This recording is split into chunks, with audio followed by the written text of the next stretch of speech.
In most syndicated fund structures, investors are passive by design. They don't control day-to-day operations. They don't make pricing decisions. They don't direct execution. That isn't a flaw in the structure. It's the point of the structure. Centralized control allows the sponsor to operate efficiently and scale decision-making, but that same feature makes substantiating material participation extremely difficult. Tracking hours doesn't change that reality. Attending quarterly calls doesn't change it.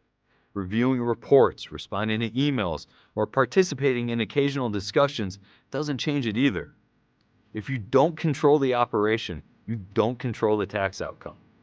And when losses from those structures are claimed against active income without that control, they become vulnerable. We often hear claims like, everyone in the fund materially participates, or we have systems in place to document participation for you. Those claims misunderstand how the rules actually work. Material participation is fact and circumstances driven. It cannot be assigned, it cannot be elected, and it cannot be manufactured after the fact. Grouping elections don't create participation.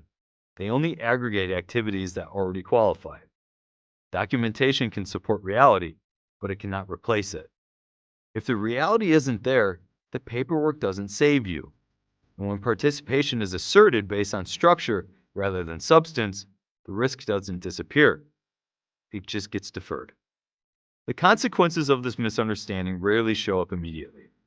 They surface later, when income increases, when deductions are questioned, or when a return is examined more closely. Losses that were assumed to be active are reclassified as passive. Offsets disappear, carry forwards accumulate, and the investor is left confused because the strategy was described very differently at the outset.